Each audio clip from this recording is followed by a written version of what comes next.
हाँ, तो अपन respiratory system में डिस्कस कर चुके थे चेंज ऑफ गैसेस। क्लियर है कि गैसेस किस बेसिस पे कैसे एक्सचेंज होती है, ये बातें हम लोग क्लियर कर चुके हैं।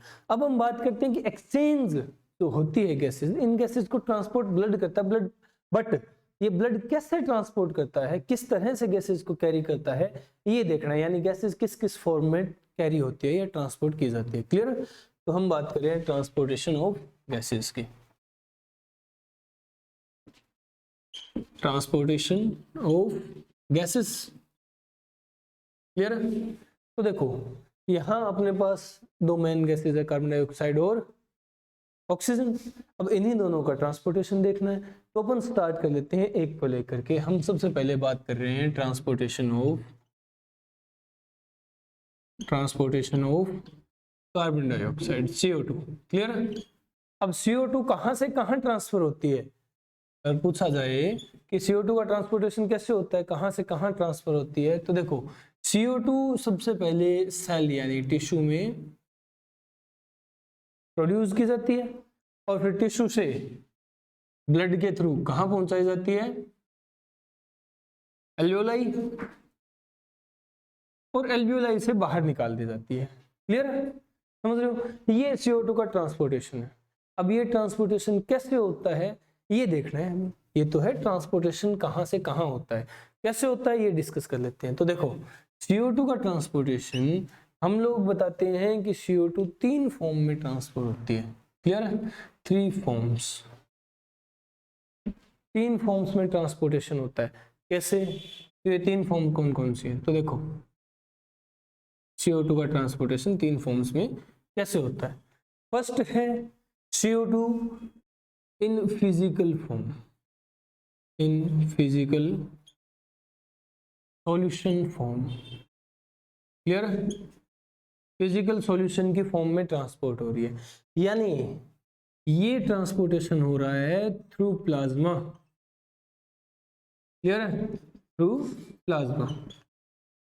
चलो सेकंड है ट्रांसपोर्टेशन की type in form of bicarbonates of sodium and potassium. Form of किस फॉर्म में? सोडियम और पोटेशियम के बाइकार्बोनेट्स की फॉर्म में। अब सोडियम और पोटेशियम के बाइकार्बोनेट्स कैसे बनाए जाएंगे, तो देखो सोडियम पोटेशियम के बाइकार्बोनेट्स, सोडियम और पोटेशियम ये बनाए जाएंगे जैसे NaHCO3 एंड KHCO3, ये सोडियम और पोटेशियम के बाइकार्बोनेट्स हैं और इस फॉर्म में कार्बन डाइऑक्साइड ट्रांसपोर्ट की जाएगी। क्लियर है? नेक्स्ट अगर अपन बात करें तो ये थर्ड फॉर्म है इन फॉर्म ऑफ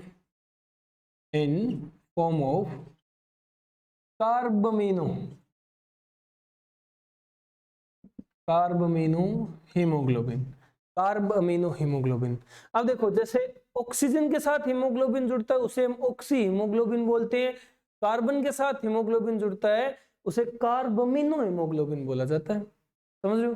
कार्बमिनो हीमोग्लोबिन यही निपटा लेते हैं। ये बनता कैसे है, तो फर्स्ट ऑफ ऑल कार्बमिनो हीमोग्लोबिन बनाने के लिए क्या चाहिए, कार्बमिनो ये बनता है जब हीमोग्लोबिनिक एसिड HbH, क्लियर, समझ रहे हो, इसके साथ कार्बन डाइऑक्साइड जोड़ी जाए, HbH के साथ कार्बन डाइऑक्साइड जोड़ी जाए तब बनता है कार्बमिनो हीमोग्लोबिन यानी HbHCO2। क्लियर है?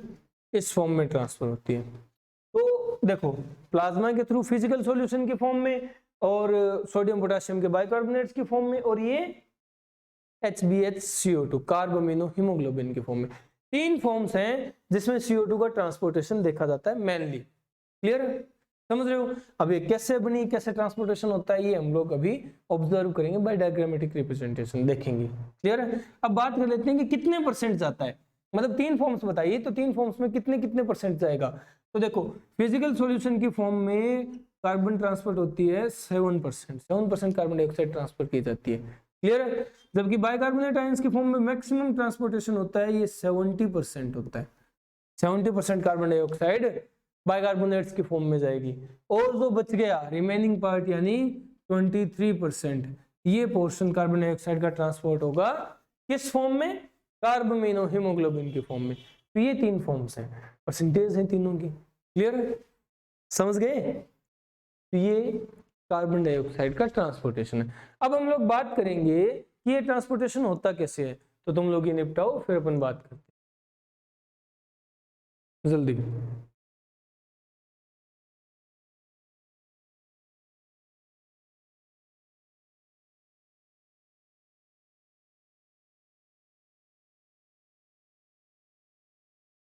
हाँ हुआ? चलो अब अपन बात करते हैं कि इन 3 फॉर्म्स में ट्रांसपोर्टेशन होता कैसे है। तो देखो, अभी हम पहले कार्बन डाइऑक्साइड का ट्रांसपोर्टेशन कंप्लीट कर रहे हैं, तो स्टार्टिंग करते हैं यहाँ से जहाँ कार्बन डाइऑक्साइड बनाई गई है, यानी ये टिश्यू है।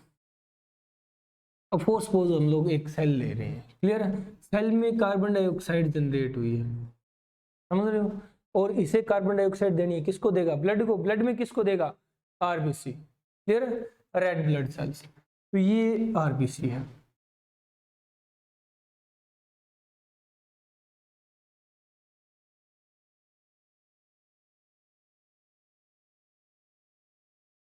ये आरबीसी है।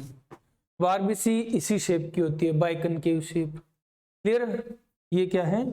ये है आरबीसी, रेड ब्लड सेल्स, समझ रहे हो? और आरबीसी की जो मेम्ब्रेन होती है ना, इस मेम्ब्रेन को कहते हैं डोनन्स मेम्ब्रेन। डोनन्स मेम्ब्रेन। और इस मेम्ब्रेन की एक खास बात है कि ये मेम्ब्रेन सिर्फ और सिर्फ ओनली परमिएबल। परमिएबल का मतलब होता है कि परमिट करे, अलाउ करे ट्रांसफर को। किसके ट्रांसफर को? Only permeable for anions. Anions यानी नेगेटिव आयंस। वो आयन जिन पे नेगेटिव चार्ज होगा उनके ट्रांसफर को परमिट करती है, उनके लिए परमिएबल है, और किसी के लिए नहीं है। कैटायंस के लिए नहीं है। पॉजिटिव चार्ज आयंस यहाँ से अंदर बाहर नहीं हो सकते, नेगेटिव चार्ज आयंस हो सकते हैं। इस चीज को एक बार याद रखो, बात करेंगे क्यों, ठीक है? तो हम लोगों ने कहा CO2 3 फॉर्म में ट्रांसफर होती है। जो फिजिकल सॉल्यूशन प्लाज्मा के थ्रू जाएगा वो 7% निकल गया, क्लियर है? अब बचा है 70% और 23%। तो देखो अब बात करते हैं 70%। Carbon dioxide due to concentration gradient direct enter करती है आरबीसी में, और आरबीसी में यहाँ प्रेजेंट होता है वाटर, क्लियर है? पानी है।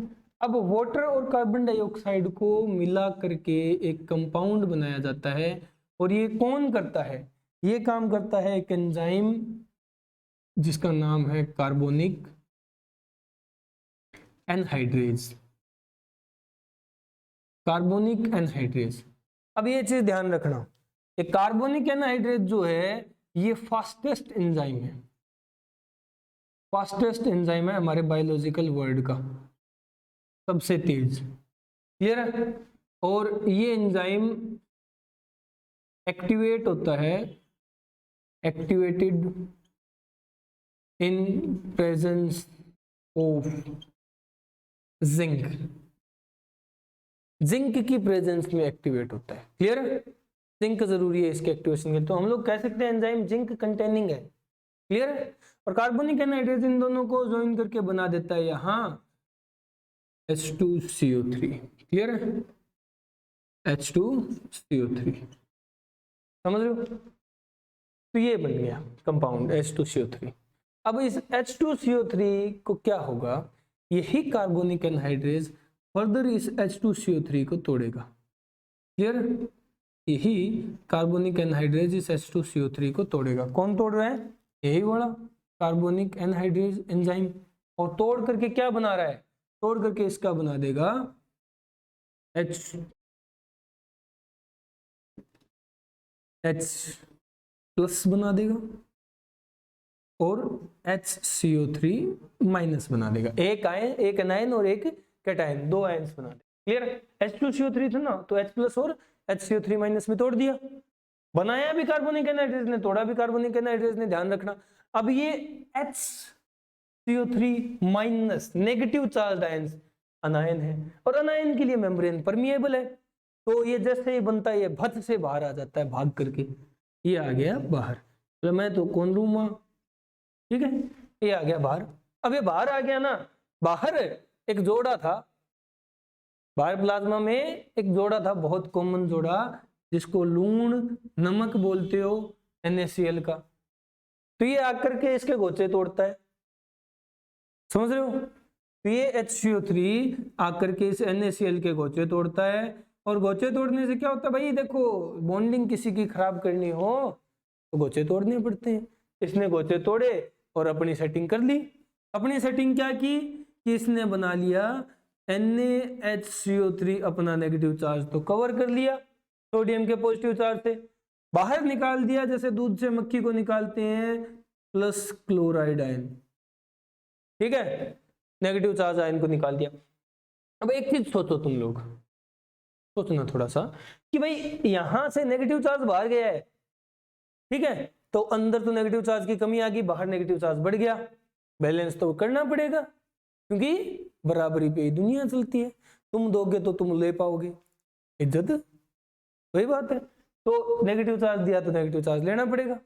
अब नेगेटिव चार्ज बाहर बेचारा एक की खाली घूम रही थी, क्लोरीन बापड़ी एक ली, इसको बोला चल तुम आ जा बाहर के ग्रह, तो इसको अंदर ले लिया, क्लोराइड यहां से भाग करके अंदर आ गई, किस लिए आई, चार्ज बैलेंस करने के लिए, समझ रहे हो। और क्लोराइड ने Na का साथ छोड़ के आरबीसी के अंदर भाग आई, क्योंकि Na बेवफा था, तू तो बेवफा है, सोनम बेवफा है, सोनम नहीं सोडियम बेवफा है, ठीक है। चलो अब इसको हम लोग कहते हैं, ये फिनोमिना है chloride shift, chloride shift, clear है, इसे बोलते हैं क्लोराइड शिफ्ट। और क्लोराइड शिफ्ट हमें एक बापड़े साइंटिस्ट ने बताई थी, जिसका नाम है, भूलोगे तो नहीं, हैमबर्गर, क्लियर है। और इसे हम लोग कहते हैं हैमबर्गर का फिनोमिना। तो ये है हैमबर्गर फिनोमिना, क्लोराइड शिफ्ट, समझ गए, ये हैमबर्गर फिनोमिना। क्लोराइड अंदर आ गई, अब अंदर क्या है भाई, सोचने वाली बात है, अंदर H प्लस है। अब ये मत सोचना क्लोराइड आ गई तो HCl बना देंगे, कतई नहीं, एसिड है ना वो, नहीं बनेगा।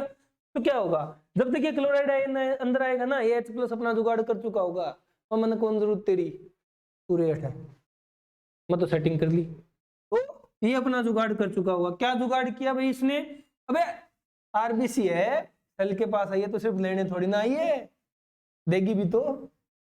अब वही बात है कि लेने देने से दुनिया चलती है, तो ये ले रही है तो ये देगी भी, समझ रहे हो। तो इसने यहाँ कुछ देना भी है, क्या देना है, ऑक्सीजन। ऑक्सीजन मैक्सिमम ट्रांसपोर्ट होती है हीमोग्लोबिन के साथ जुड़कर, तो यहाँ कंपाउंड आया है पीछे से बनकर, कहां से, एलोलाई के पास से, HbO2, क्लियर है, HbO2 बनकर के आया। अब ये HbO2 जैसे इस H प्लस को दिखता है, और तरीका HbO2 है, भाग के इसको पकड़ता है, पकड़ता तू कितना ऑक्सीजन ले फिर चल अपन चल चा। और ये क्या करते हैं, ये HbO2 और H प्लस ये मिलकर के बना लेते हैं HbH, ये इस तरह लिखेंगे अपन, ये मिलकर के बना लेते हैं HbH, और ऑक्सीजन को बाहर निकाल देते हैं। और तू मेरो ये बावड़ा किन्ने गए हो, ठीक है, तो इसको इसके साथ जुड़ जाता है, हीमोग्लोबिन के साथ H प्लस जुड़ गया, तो अब इसको क्या कहेंगे, अब ये HbH कंपाउंड है, ये होगा हीमोग्लोबिनिक, हीमोग्लोबिनिक एसिड, ये हीमोग्लोबिनिक एसिड है। और ये हीमोग्लोबिनिक एसिड जैसे ही बना, हीमोग्लोबिनिक एसिड जैसे ही बना, तो भाई कार्बन डाइऑक्साइड तो रास्ता ही देख रही थी कि कैसे मैं कार्बामिनो हीमोग्लोबिन बनाऊं, तो ये ढूंढती ढूंढती पहुंच गई HBH के पास। क्लियर? HBH के पास पहुंची तो HBH ये अपन यहां लिखेंगे, ठीक है, ऑक्सीजन और प्लस में बना है HBH। अब ये HBH के साथ जुड़ जाएगी क्या, कार्बन डाइऑक्साइड। ये कार्बन डाइऑक्साइड यहां पहुंच गई CO2, और ये और HBH ये दोनों आपस में सेटिंग कर लेते हैं कि जिसका कोई नहीं तो हम दोनों आपस में सेट हो जाते हैं। ठीक है, मान लो RBC में 2 ही बचे हैं और कोई बचा ही नहीं, खाली ऑक्सीजन बची थी, ऑक्सीजन 2 पहुंच गई अपने ठोर ठिकाने, सेल को मिल गई ऑक्सीजन, तो भाई क्या होगा, कार्बन डाइऑक्साइड बोलती है चल आपा चाल से, और ये हीमोग्लोबिनिक एसिड के साथ मिलकर के बना लेती है HBHCO2, haemoglobin carbamino haemoglobin. Clear है? तो ये हुआ है, इस तरह से कार्बन लोड की गई है, समझ रहे हो, कार्बन लोड की गई है। क्लियर है? कितने कितने परसेंट गई है, तो ये जो फिजिकल सॉल्यूशन 7%, ये वाटर के साथ 70%, क्योंकि आयन बनाया है ना सोडियम बाइकार्बोनेट। क्लियर है? और ये बची हुई 23%। क्लियर है? ये तो कार्बन की बात थी। ऑक्सीजन, तो ऑक्सीजन भाई यहाँ डिलीवर भी हुई है, हम लोगों ने देखा HbO2 आ रहा था। अब ये कैसे बनता है, तो ये पता चलेगा जब हम इस RBC को लेके जाएंगे एल्यूलाई के पास, क्योंकि एल्यूलाई के पास ही बनता है ऑक्सीमोग्लोबिन। यहाँ तो टूटता है ना, टूट गया तो मिल गई ऑक्सीजन, समझ रहे हो, इस तरह से तोड़ा जाता है। तो ये है बात कि यहाँ ऑक्सीजन भी ट्रांसफर हुई है। ऑक्सीजन कितने % ट्रांसफर होती है यहाँ, मतलब इस तरह से कितने % ऑक्सीजन आती है ऑक्सीजन हीमोग्लोबिन के साथ जुड़कर, तो हीमोग्लोबिन के साथ जुड़कर ऑक्सीजन की मैक्सिमम फॉर्म आती है और वो है 97%। क्लियर है? 97 to 98% ये है। तो ये अलग है 97%, ये 7, 70 और 23 अलग है। 7, 70, 23 कार्बन डाइऑक्साइड के, 97 ऑक्सीजन वाला है, समझ रहे हो। क्लियर है? अब 3% ऑक्सीजन कैसे आएगी, 3% ऑक्सीजन आती है भाई, जैसे 7% प्लाज्मा में घुल के गए है ना, ऐसे ही 3% ऑक्सीजन है प्लाज्मा में घुल के आई है। ठीक है, ये ऑक्सीजन आई है 3%, तो ये भी यहीं आ जाती है कंसंट्रेशन ग्रेडियंट के कारण। कितने हैं, ये 3% है। क्लियर? तो ऑक्सीजन वालों को तो मैंने ब्रैकेट में बंद किया, कार्बन वाले खुले छोड़ दिए, 7, 70, 23 और ऑक्सीजन का 97, 3। अब रही बात क्या, हमें क्या समझना है कि भाई टिश्यू के पास जो घटना घटी, दुर्घटना घटी, वो हम लोगों ने पढ़ ली।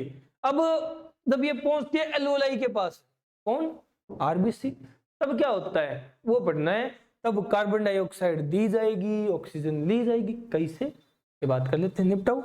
यहां इंपॉर्टेंट है अपने बर्गर भाई का फिनोमिना, हैमबर्गर फिनोमिना। ठीक है, क्लोराइड शिफ्ट को बोलते हैं। हाँ, कैसे हुआ, चलो अब अपन आगे की बातें बतियाते हैं। तो कार्बन डाइऑक्साइड के ट्रांसपोर्ट में हम लोगों ने ऑक्सीजन का ट्रांसपोर्ट भी साथ ही देख लिया है ना, ये है बेनिफिट, क्योंकि जो कांड एक साथ होते हैं उनका खुलासा भी एक साथ ही होता है, समझ रहे हो। चलो अब ये बेचारी RBC भटकती भटकती धक्के खाती खाती खाती एल्वेओलाई तक पहुंच गई। अब एल्वेओलाई पे क्या होगा ये देखना है हमें, ये एल्वेओलाई है। क्लियर? और यहां कौन पहुंची है,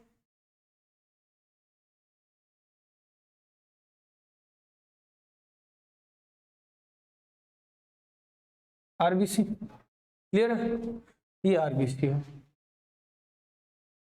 RBC पहुंची है।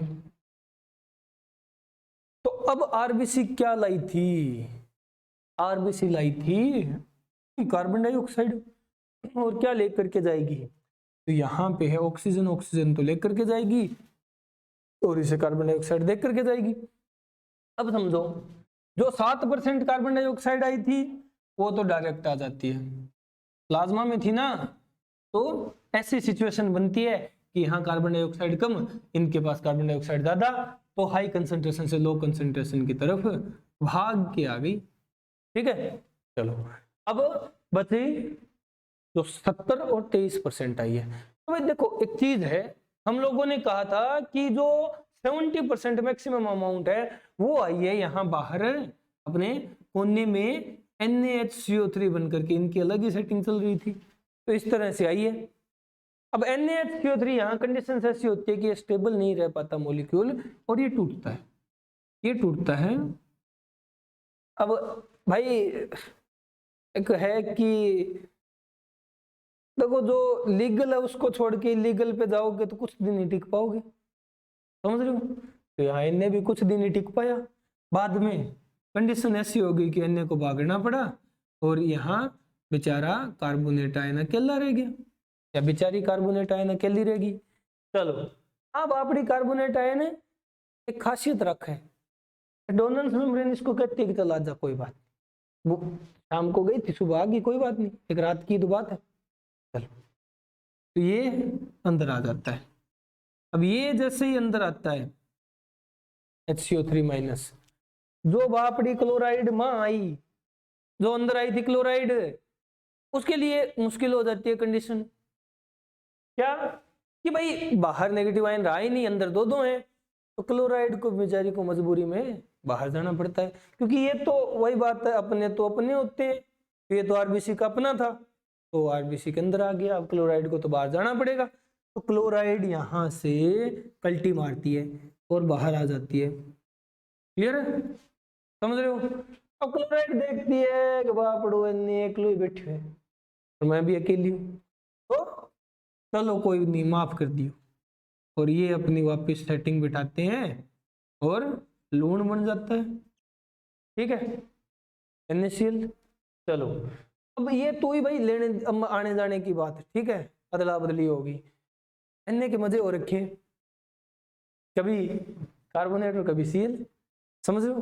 चलो अब ये जैसे ही अंदर आया तो क्या हुआ, अंदर क्या था वे, अंदर क्या था बे,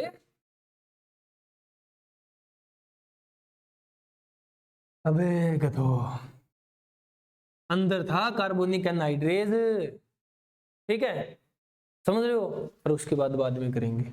चलो अब बात करते हैं कि यहाँ क्या हुआ, इसके अंदर आने के बाद क्या हुआ।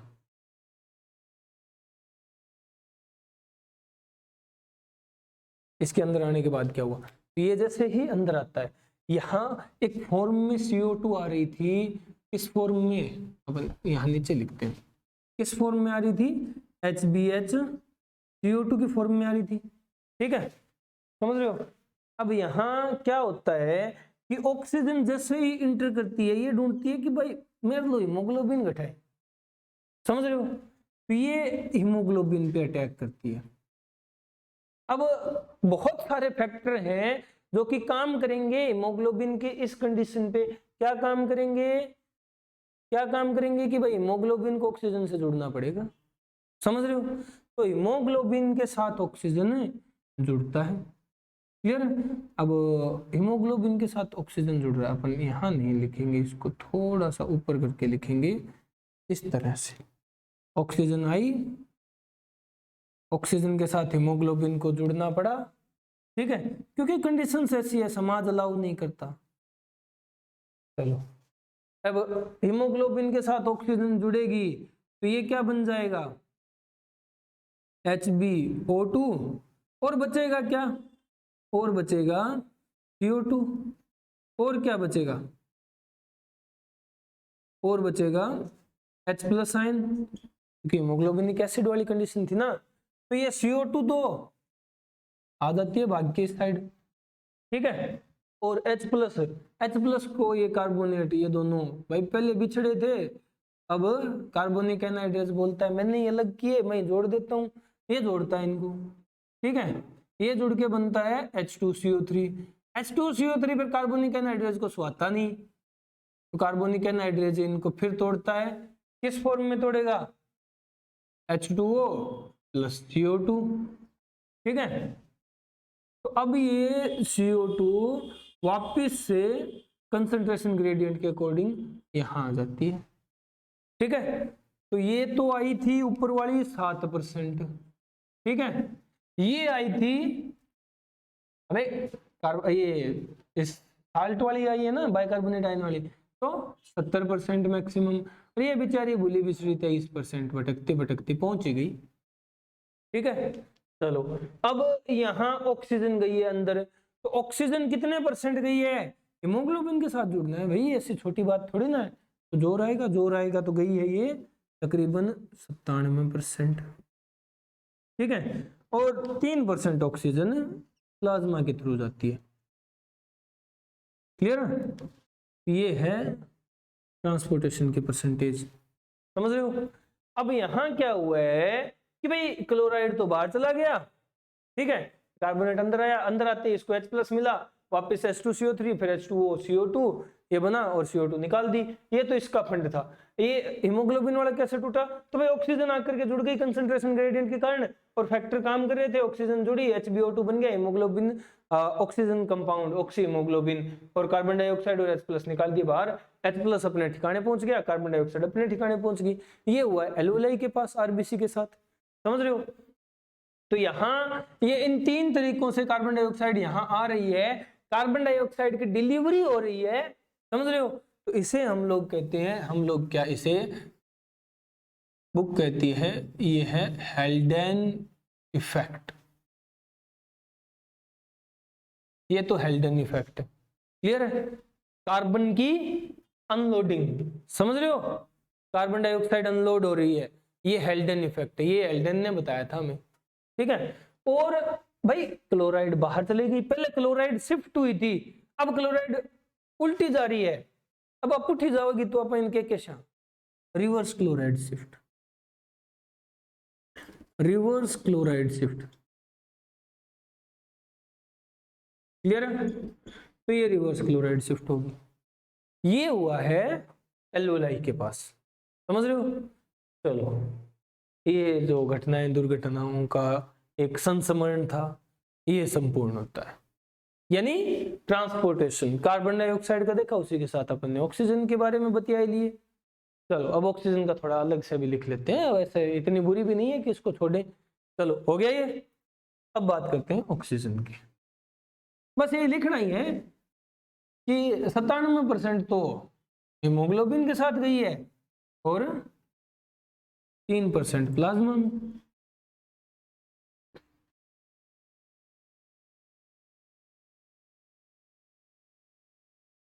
चलो अब अपन बात कर रहे हैं transportation of oxygen, transportation of oxygen. Oxygen का ट्रांसपोर्ट, ऑक्सीजन का ट्रांसपोर्टेशन कहां से कहां होता है, तो भाई ये एल्वेओलाई से कहां होगा, ब्लड में जाएगी पहले तो, और ब्लड इसे कहां डिलीवर कर देगा, टिश्यू को, क्लियर। ये हुआ।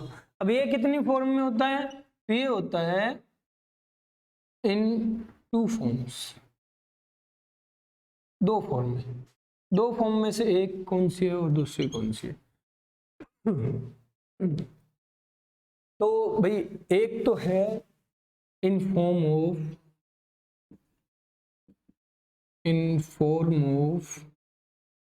Oxy haemoglobin, clear, compound,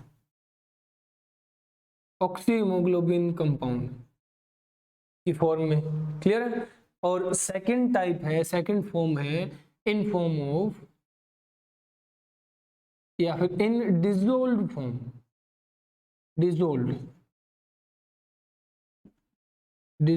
form in plasma, plasma में डिसॉल्व होकर के जा रही है, क्लियर है, समझ गए।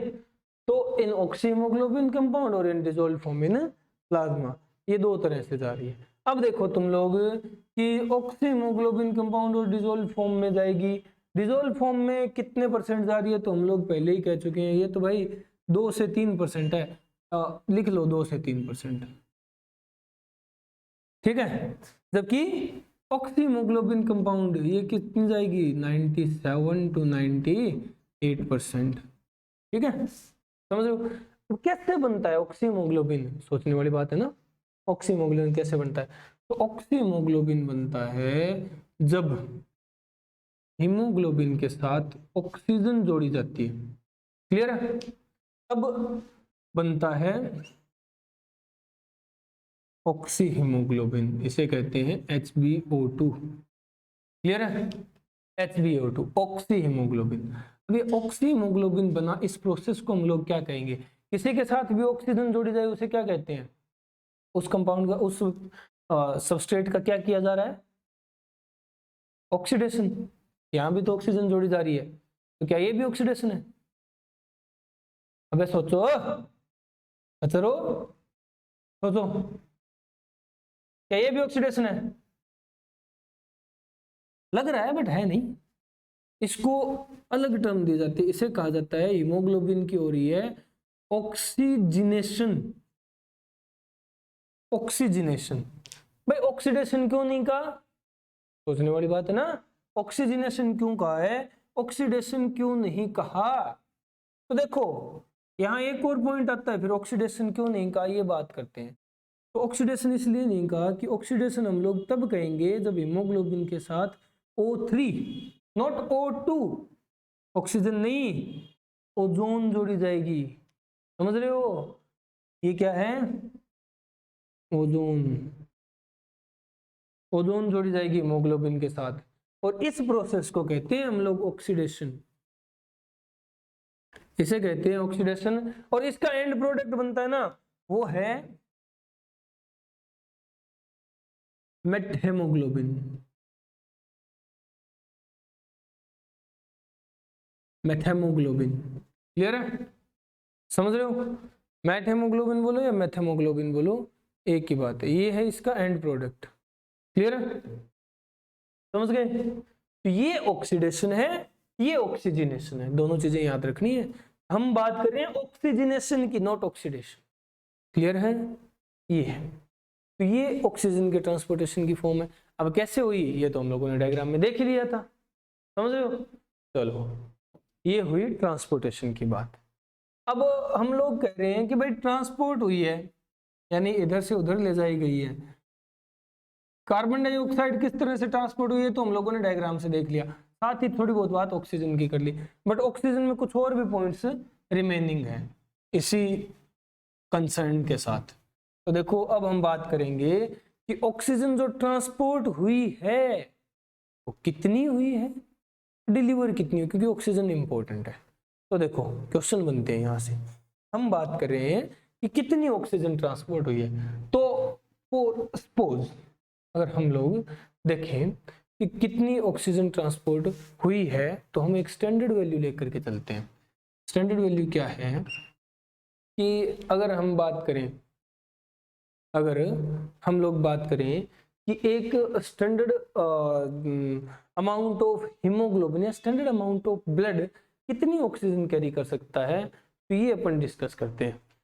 अब इसको एक निकाली गई है एग्जैक्ट वैल्यू है ये हम लोग बताते हैं कि 100 ml जो ब्लड है ना, 100 ml ब्लड है वो कैरी करता है, यानी ट्रांसपोर्ट करता है कितनी, 20 ml oxygen. 20 ml oxygen. Clear है? समझ रहे हो? 20 ml ऑक्सीजन कैरी करता है 100 ml blood. Clear?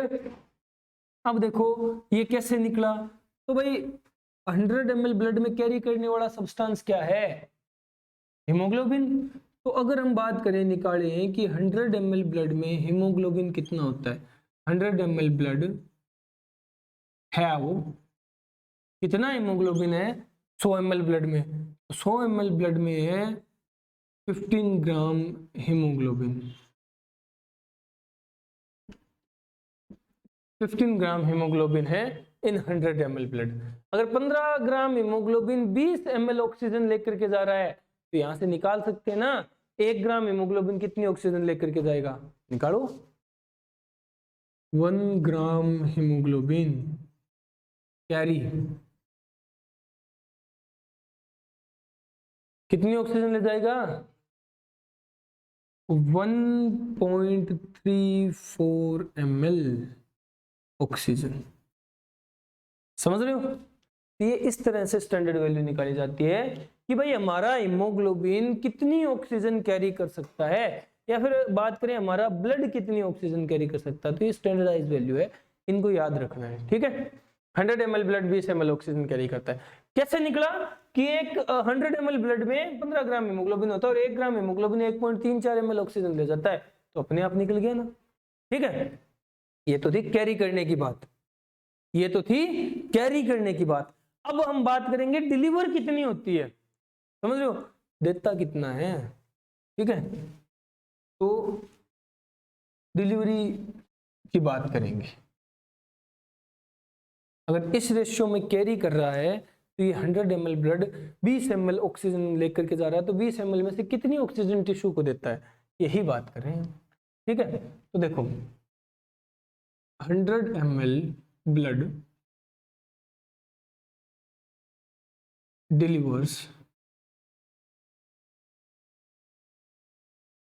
Delivers oxygen, या फिर हम लोग ऐसे कहें डिलीवर्स ऑक्सीजन कितनी।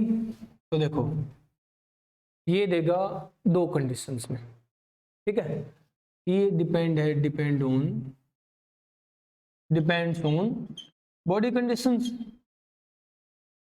कंडीशंस। तो 100 ml ब्लड कितनी ऑक्सीजन डिलीवर करेगा, ये किस चीज पे डिपेंड है, बॉडी की कंडीशंस पे डिपेंड है, क्लियर है। अब बॉडी की कंडीशंस कैसी हो सकती है, बॉडी कंडीशंस दो तरह की हो सकती है, या तो हम पता ही आराम से सुस्ता रहे हैं, सो रहे हैं, मस्त मतलब चिल मार रहे हैं, पड़े हैं, तो इन नॉर्मल कंडीशन, क्लियर है, इन नॉर्मल कंडीशन। और या फिर हम लोग कहीं बचा बच मतलब बहुत मेहनत कर रहे हैं, एक्सरसाइज कर रहे हैं, डंबल उठा रहे हैं, रोड लगा रहे हैं, समझ रहे हो, खड्डा खोद रहे हैं, तो कुछ भी कह सकते हो, यानी ड्यूरिंग हार्ड वर्क। दो ही कंडीशन हो सकती है बॉडी की, या तो आराम से सुस्ता रहे हो, चिल मार रहे हो, या फिर मेहनत कर रहे हो कहीं। अब इनमें क्या होता है भाई, दो कंडीशंस में कैसे डिफरेंस क्रिएट होता है। तो नॉर्मल कंडीशंस में हमारी बॉडी को ज्यादा एनर्जी की जरूरत नहीं होती, ज्यादा एनर्जी की जरूरत नहीं तो ज्यादा फूड का ऑक्सीडेशन नहीं होगा, ज्यादा फूड का ऑक्सीडेशन नहीं होगा तो ज्यादा ऑक्सीजन नहीं चाहिए तो ब्लड ज्यादा ऑक्सीजन डिलीवर नहीं करेगा। तो नॉर्मल कंडीशन में ब्लड डिलीवर करता है 5 ml ऑक्सीजन, क्लियर है। नॉर्मल कंडीशंस में 5 ml ऑक्सीजन, यानी टोटल जो ला रहा था 20 ml उसका 25% ही तो हुआ, 1/4, समझ रहे हो। अब पर जब मेहनत कर रहे हैं एनर्जी चाहिए भाई, बिना एनर्जी कुछ नहीं होता, तो एनर्जी चाहिए तो फूड का ऑक्सीडेशन करना पड़ेगा, ऑक्सीडेशन करने के लिए ऑक्सीजन चाहिए तो ब्लड से ज्यादा ऑक्सीजन लेनी पड़ेगी। तो यहां ब्लड डिलीवर करता है अप्रोक्सीमेटली 15 ml ऑक्सीजन, समझ रहे हो। तो कितने परसेंट होगी, 20 ml ला रहा था 15 ml दे रहा है, यानी 75%, क्लियर है।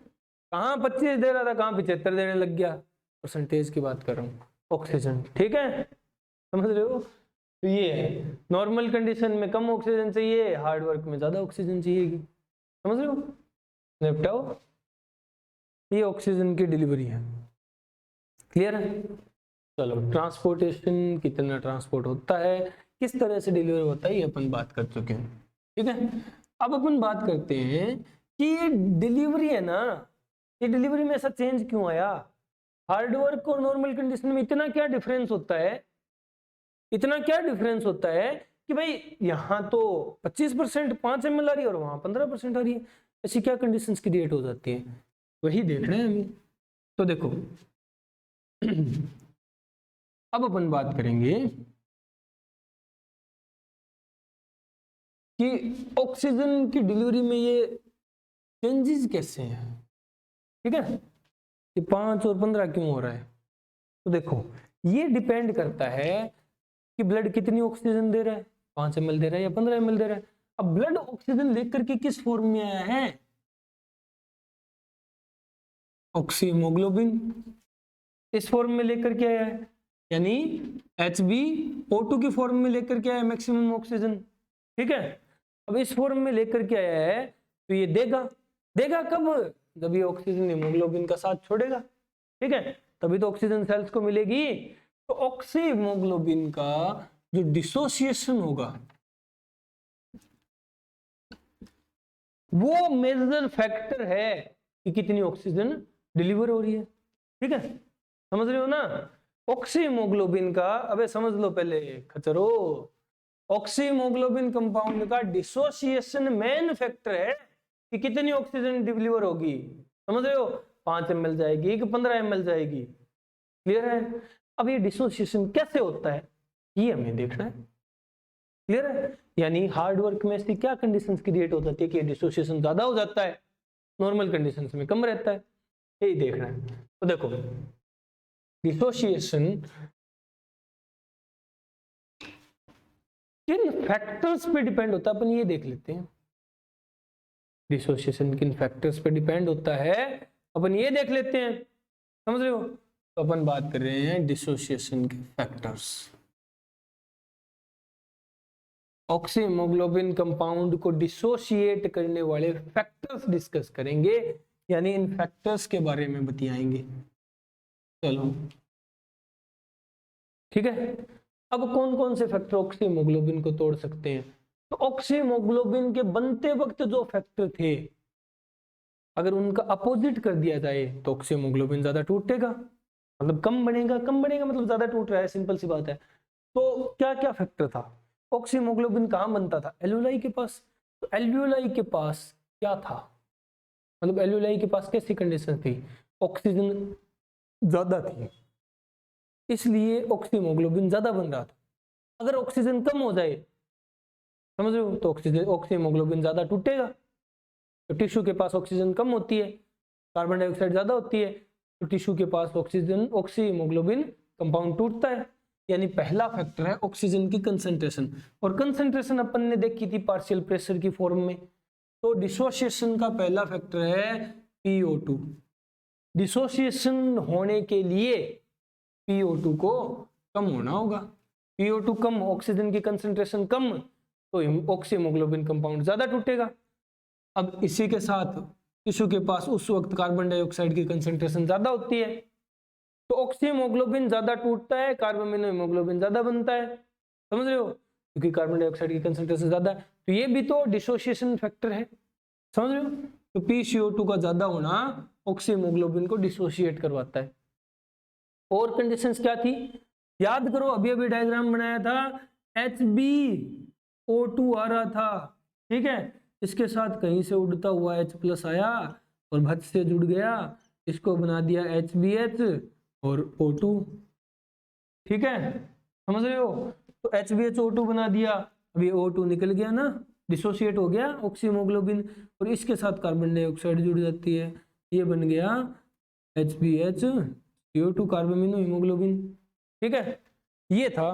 तो भाई हम कह सकते हैं ना कि H+ अगर होगा तो ऑक्सीहीमोग्लोबिन ज्यादा टूटेगा। ठीक है, H+ होगा तो ऑक्सीहीमोग्लोबिन ज्यादा टूटेगा। तो H+ की कंसंट्रेशन भी इंपॉर्टेंट है, और H+ की कंसंट्रेशन के कारण ऑक्सीहीमोग्लोबिन टूटता है। H+ अगर ज्यादा तो ऑक्सीहीमोग्लोबिन टूटेगा, चलो डिसोसिएट होगा। अब H+ से रिलेट करते हैं हम लोग pH को। ठीक है, pH, H+ ज्यादा तो pH कम, एसिडिक कंडीशन हो जाएगी, तो pH कम होगी तो डिसोसिएशन ज्यादा होगा। ठीक है, चलो एक फैक्टर मानते हैं फिर हम लोग टेम्परेचर को। टेम्परेचर अगर बढ़ेगा ना बॉडी का, तो ऑक्सीहीमोग्लोबिन कंपाउंड कम स्टेबल होता है। हाई टेम्परेचर पे तो ऑक्सीहीमोग्लोबिन टूटेगा, मतलब टेम्परेचर बढ़ा ये भी डिसोसिएट करवाएगा। ठीक है, तो ये तो सारे हैं डिसोसिएटिव फैक्टर्स और ऑक्सीहीमोग्लोबिन कंपाउंड। समझ रहे हो, अब इन्हीं को जस्ट अपोजिट कर दें ये तो तुड़वा रहे थे, अगर उल्टा कर दें तो ये ऑक्सी हीमोग्लोबिन ज्यादा बनवाएंगे। तो हम लोग कह सकते हैं ना कि यहाँ एसोसिएशन फैक्टर्स क्या होंगे, एसोसिएशन फैक्टर्स किसके,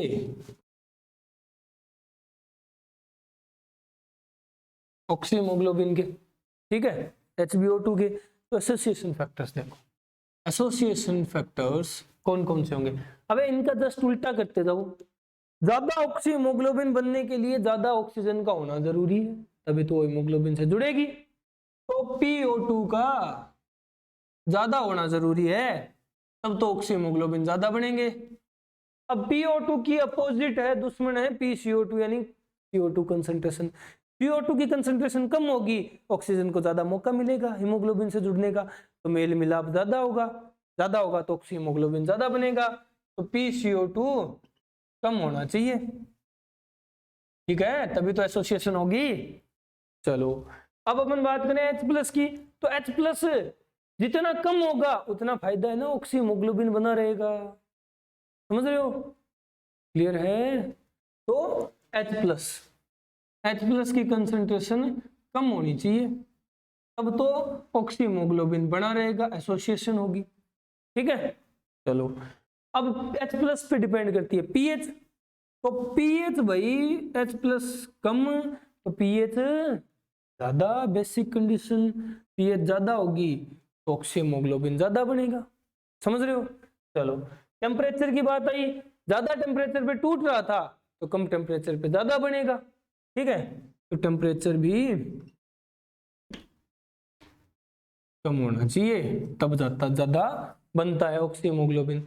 अब ये इतने सारे फैक्टर, इनमें से मेन फैक्टर कौन सा है, तो हम लोग बताते हैं कि जो पीएच के बारे में कह रहे हैं ना हम बात, ये इस ऑक्सी हीमोग्लोबिन कंपाउंड के डिसोसिएशन एसोसिएशन में सबसे इंपॉर्टेंट यानी रूट फैक्टर है, रूट फैक्टर है, क्लियर है, समझ रहे हो। और फिर कुछ फैक्टर्स और होते हैं, अगर तुम लोग ये मानो, जैसे अगर हम बात करें डिसोसिएशन बढ़ाना है हमें, ठीक है, डिसोसिएशन बढ़ाना है तो क्या करना पड़ेगा, ये सारे फैक्टर्स तो ज्यादा करने ही करने पड़ेंगे। एक और क्या है कि भाई हमें एक कंपाउंड ऐसा ले आए, फोर्स हो जाए, कैसा कंपाउंड ले आए जो हीमोग्लोबिन से जुड़ता रहे, ऑक्सीजन को जगह ही ना दे, तो ऑक्सी हीमोग्लोबिन कम बनेंगे मतलब ज्यादा टूटेंगे, समझ रहे हो। तो ऑक्सी हीमोग्लोबिन का डिसोसिएशन फैक्टर एक और है, वो क्या है,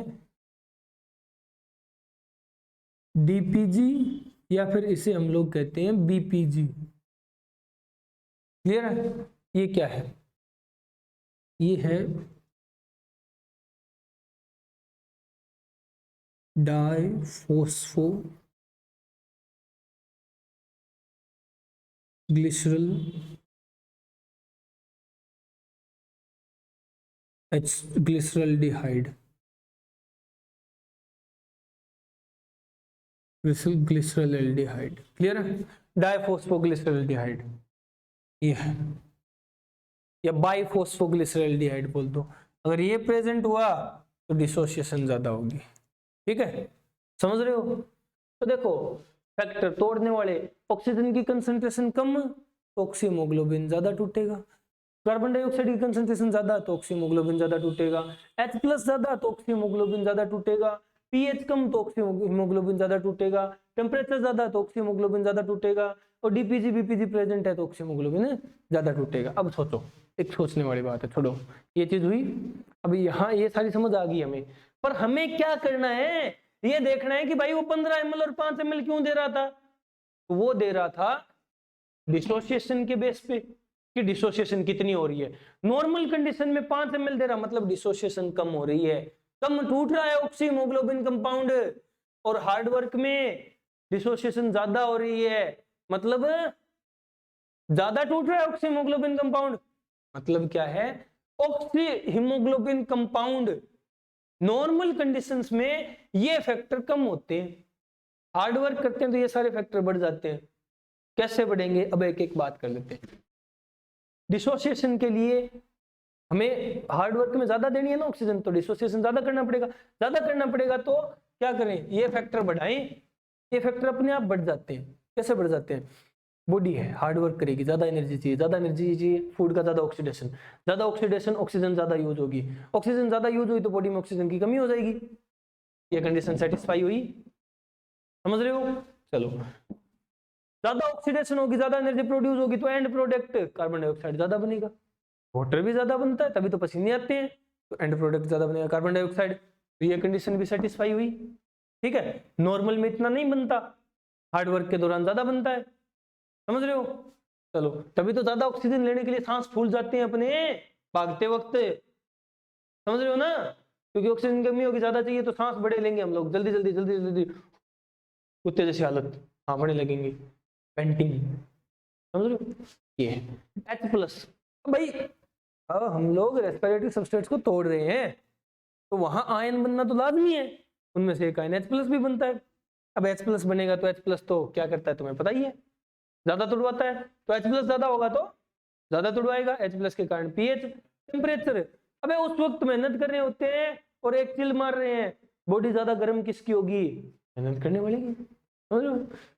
गर्मी तो होती है जो सब करवाती है, ये है, तो टेम्परेचर भी फैक्टर है इसीलिए लिखा है, समझ रहे हो। चलो, तो डिसोसिएशन ज्यादा करना है, मतलब हार्ड वर्क की कंडीशन में डिसोसिएशन ज्यादा हो रहा है, तो ये सारे फैक्टर्स एक्सटेंसिव कंडीशन में होते हैं, मतलब ज्यादा होते हैं। PO2 बहुत ज्यादा कम हो गया, PCO2 बहुत ज्यादा हो गया, H+ बहुत ज्यादा है, pH बहुत कम है, टेम्परेचर ज्यादा हो गया बॉडी का, तो डिसोसिएशन ज्यादा होगा तो वो 5 के बजाय 15 ml दे देगा। अबे ज्यादा टूट रहा है ऑक्सीजन है, हीमोग्लोबिन ज्यादा बेले हो रहे हैं, बेले मतलब खाली हो रहे हैं तो ज्यादा ऑक्सीजन सेल के पास जाएगी, ज्यादा जाएगी तो क्या होगा, हम लोग कह रहे हैं ना हार्ड वर्क में 15 ml जाती है, समझ रहे हो। जबकि चिल मार रहे हैं मस्त बढ़िया आराम से घर सोफे पे बैठ के पैर फैला के टीवी देख रहे हैं, ठीक है, तो उस वक्त कम जाती है, 5 ml जाती है, क्योंकि उस वक्त ऐसी कंडीशंस नहीं होती, समझ रहे हो। तो ये है डिसोसिएशन एसोसिएशन के फैक्टर्स, समझ आई, क्लियर हो गया। चलो ये निपटाओ, हो गया। चलो अब अपन बात करते हैं नेक्स्ट पॉइंट।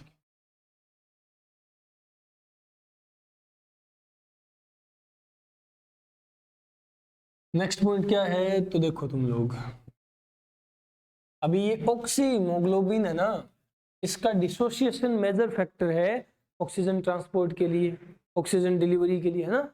ऑक्सीमोग्लोबिन का टूटना ही तो मेजर फैक्टर है कि कितनी ऑक्सीजन जाएगी, तो इसको हम लोग देखते हैं एक कर्व के अकॉर्डिंग, ठीक है।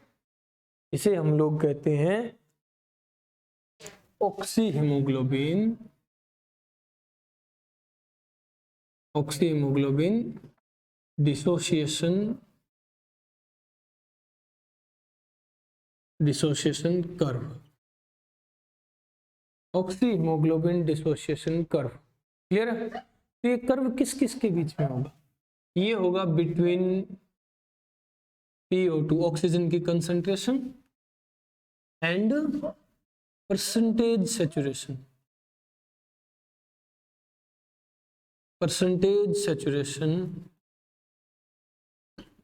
ऑफ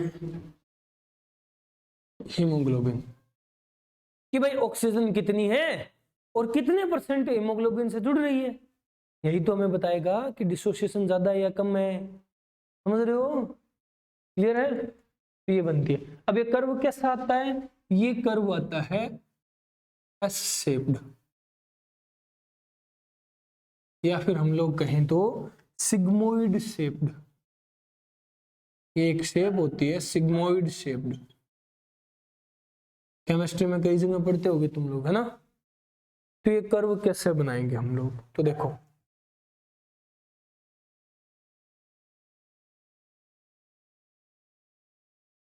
अब कर्व तो भाई ग्राफ भी बन सकता है, तो ग्राफ बनाओ। ग्राफ किस किस के बीच में, तो PO2 ऑक्सीजन की कंसंट्रेशन और परसेंटेज सैचुरेशन के बीच में, परसेंटेज सैचुरेशन ऑफ हीमोग्लोबिन, इसके बीच का कर्व है। और कर्व कैसा कहा हम लोगों ने, ये ऐसा है सिग्मोइड शेप्ड, क्लियर है, एस शेप्ड कर्व है, समझ रहे हो भाई। ये है कि 10, 20, 30, 40, 50, 60, 70, 80, 90 और 100%। यहाँ 10% हीमोग्लोबिन सैचुरेट हो रहा है, यहाँ 20% हीमोग्लोबिन सैचुरेट का मतलब कब्जा हो रहा है कितने परसेंट हीमोग्लोबिन पे, ये 30%, ये 40%, ये 50%, ठीक है, ये 60%, 70%, 80%, 90% और ये पूरे 100% सैचुरेट हो गया, क्लियर है। तो देखो अब यहाँ ऑक्सीजन की कंसंट्रेशन, तो भाई ऑक्सीजन की वो कंसंट्रेशन, इस कर्व में इंपॉर्टेंट पॉइंट क्या है वो बता रहा हूं। इस कर्व में इंपॉर्टेंट पॉइंट है कि ऑक्सीजन की वो कंसंट्रेशन जहां 50% हीमोग्लोबिन पे कब्जा कर लिया गया है, 50% हीमोग्लोबिन सैचुरेट कर दिया गया है, वो इंपॉर्टेंट है, ठीक है। कैसे निकालेंगे, तो भाई 50% हीमोग्लोबिन है, 50% हीमोग्लोबिन पे कब्जा कब हो गया, जब ऑक्सीजन की ये कंसंट्रेशन थी, समझ रहे हो, ऑक्सीजन की ये कंसंट्रेशन थी, ये वाली। अब ये वाली कंसंट्रेशन चाहे कितनी भी हो, सपोज x है, तो x क्या हो गया, यहाँ ये वैल्यू हो गई, इसे हम लोग कहते हैं ये P50 है। P मतलब पार्शियल प्रेशर, ठीक है, 50 मतलब PO2 लिखते हैं ना, PCO2 लिखते हैं तो पार्शियल प्रेशर, 50 मतलब ऑक्सीजन के पार्शियल प्रेशर की वो वैल्यू जिस पर 50% हीमोग्लोबिन सैचुरेट हो चुके हैं, वो P50 है। और ये मोस्ट इंपॉर्टेंट है, ठीक है, P50 से ही इस कर्व के सारे क्वेश्चन सॉल्व होंगे। P50 क्या है, P50 क्या है, partial pressure of oxygen, partial pressure of oxygen at which 50% of hemoglobin is saturated, 50% of hemoglobin is saturated। Partial pressure, oxygen के पार्शियल प्रेशर की वो वैल्यू जिस पे 50% हीमोग्लोबिन सैचुरेट हो गया, P50 कहलाती है, ये इंपॉर्टेंट है, ठीक है। अब P50 से क्वेश्चन कैसे सॉल्व होंगे, तो भाई P50 ही सब चीजों पे डिपेंड करती है। अगर मैं कहूं P50 बढ़ रही है, ठीक है, P50 बढ़ रही है, तो क्या होगा, अगर मैं कहूं P50 घट रही है तो क्या होगा, ये निकालते हैं अपन, ठीक है, समझ रहे हो, यहां से पता चलेगा P50 इंपॉर्टेंट क्यों है। तो देखो अगर P50 बढ़ रही है या P50 घट रही है, पता चलेगा। P50 बढ़ेगी, अबे ये वैल्यू P50 है, ग्राफ पे एक्स एक्सिस पे इस तरफ चलते हैं तो बढ़ती है वैल्यू, इस तरफ चलते हैं तो घटती है, क्योंकि ये 0 है, क्लियर है। तो इस तरफ बढ़ेगी, मतलब P50 इस साइड आ रही है, ठीक है, P50 इस साइड आ रही है, ये सपोज करो P50 आ गई, नहीं P50 ये आ गई, नहीं P50 आ गई, तो भाई एक चीज देखी तुम लोगों ने, कर्व इस साइड शिफ्ट हो जाएगा, ये यहां शिफ्ट हो गया। अब ये यहां शिफ्ट हुआ है तो एक चीज ध्यान दो, जो 100% सैचुरेशन इस पार्शियल प्रेशर पे आ रही थी, वो 100% सैचुरेशन अब इस पार्शियल प्रेशर पे आएगी, समझ गए ना। तो क्या हुआ, सैचुरेशन घटी है, अरे सैचुरेशन कम हुई है ना, मतलब ज्यादा पार्शियल प्रेशर चाहिए ना, ज्यादा ऑक्सीजन चाहिए। अगर P50 बढ़ती है तो क्या शो होता है, ये क्या शो करता है कि भाई अब हीमोग्लोबिन मॉलिक्यूल को 100% सैचुरेट करने के लिए जो पहले अमाउंट चाहिए थी उससे ज्यादा ऑक्सीजन चाहिएगी, ज्यादा ऑक्सीजन चाहिए मतलब डिसोसिएशन ज्यादा हो रहा है, समझ रहे हो। ऑक्सीहीमोग्लोबिन कंपाउंड बनाने के लिए ज्यादा ऑक्सीजन कब चाहिए, जब ऑक्सीहीमोग्लोबिन ज्यादा टूटेगा, ऑक्सीहीमोग्लोबिन ज्यादा टूटेगा और हम ऑक्सीहीमोग्लोबिन बनाना चाहते हैं तो हमें ऑक्सीजन ज्यादा चाहिएगी ताकि वो हीमोग्लोबिन से बचाव जुड़ती रहे और ऑक्सीहीमोग्लोबिन बनता रहे। तो ये कंडीशन कब हुई है, जब ऑक्सीमोग्लोबिन ज्यादा टूटा है। तो P50 पे हम लोग क्या कह सकते हैं, P50 बड़ी है, इसका मतलब क्या है, इसका मतलब क्या है, इसका मतलब क्या है, डिसोसिएशन बड़ा है, डिसोसिएशन बड़ा है, और डिसोसिएशन बड़ा है मतलब ऑक्सीमोग्लोबिन कम बन रहे हैं, कम बन रहे हैं। इसका मतलब ग्राफ किस साइड शिफ्ट हो गया, ग्राफ किस साइड शिफ्ट हो गया, अबे किस साइड शिफ्ट हो गया कह दो, हाँ ये शिफ्ट हुआ है right side, graph right side shift हो गया,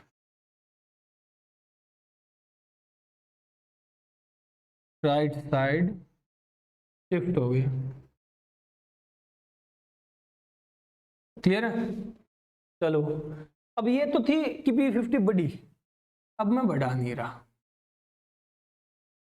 अब डिलीट करो इस सब को, मैं कर सकता हूं तुम नहीं कर सकते। चलो ये है, ठीक है। अब मैं P50 बढ़ा नहीं रहा, मैं P50 घटा रहा हूं, ठीक है। मतलब मैं कह रहा हूं कि अब P50 है ना, P50 यहीं आ रही है, इस जगह आ गई P50, ठीक है। कहते ये वैल्यू P50 होगी, अब समझ रहे हो, P50 घटी है, घटी है मतलब 50% सेचुरेशन पहले से जल्दी हो रहा है, जल्दी हो रहा है मतलब ग्राफ इस तरह आएगा, ये 50% सेचुरेशन हो गया, फिर इस तरफ ग्राफ शिफ्ट हो गया तो ये इस तरह जाएगा, सिग्मोइड है ना, सिग्मोइड है। तो देखो 100% होने तक पहले 100% इस वैल्यू पे हो रहा था, ठीक है, अब 100% इसी वैल्यू पे हो जाएगा, समझ रहे हो, मतलब जल्दी जुड़ जाएगा, जल्दी पूरा का पूरा हीमोग्लोबिन एक्वायर कर लिया जाएगा ऑक्सीजन के द्वारा, समझ रहे हो ना, मतलब ऑक्सीमोग्लोबिन ज्यादा बनेंगे। तो P50 घटी है, इसका मतलब ऑक्सीमोग्लोबिन ज्यादा बन रहे हैं, ज्यादा बन रहे हैं मतलब कम टूट रहे हैं, ठीक है। तो P50 घटने का मतलब क्या है कि इनका टूटना, डिसोसिएशन घटा है, ठीक है, डिसोसिएशन घटा है और ग्राफ किस साइड शिफ्ट हो गया, पहले इस साइड था अब इसके अपोजिट लेफ्ट साइड शिफ्ट हो गया। तो ये है ग्राफ की left side shifting, left side shifting, ये समझ रहे हो, दो बनाए हैं ना ग्राफ तुम लोगों ने अलग अलग, दो बनाए हैं ना, एक बार P50 घटाई एक बार P50 बढ़ाई, हाँ अलग अलग बनाए, ठीक है। अब I have the powers to erase my mistakes, not mistakes but मेरे किए हुए कांडों को मैं साफ कर सकता हूं, तो मेरे पास ताकत है, तुम्हारे कांड साफ नहीं हो सकते, उघड़ आएंगे वो, समझ रहे हो। तो ये है कि भाई P50 पे डिपेंड करता है ग्राफ का शिफ्ट होना, समझ रहे हो। P50 वो मेजर फैक्टर है पार्शियल प्रेशर ऑक्सीजन का जिसपे 50% हीमोग्लोबिन सैचुरेट हो रहा है, ये मेजर फैक्टर है ऑक्सीमोग्लोबिन डिसोसिएशन कर्व के शिफ्टिंग के लिए। अगर P50 बढ़ी डिसोसिएशन बढ़ा राइट साइड, अगर P50 घटी डिसोसिएशन घटा लेफ्ट साइड, समझ रहे हो। तो इस साइड जब P50 घटेगी मतलब डिसोसिएशन घटेगा, मतलब ज्यादा बन रहा है भाई, ज्यादा और जल्दी बन रहा है, इस साइड लेट बन रहा है, कम बन रहा है, ज्यादा टूट रहा है, P50 बढ़ी है, डिसोसिएशन बढ़ा है, राइट साइड शिफ्ट। तो मैंने कहा था ना इस P50 की वैल्यू पे, इस P50 की वैल्यू पे सब कुछ डिपेंड है, समझ रहे हो। इस ग्राफ के सारे क्वेश्चन ये P50 सॉल्व करवा देगा अगर निकालना आ गया तुम्हें, ठीक है। चलो ये है, तो आज की सभा समाप्त करते हैं, बाकी अपन कल बतियाएंगे, ठीक है। Okay, good bye.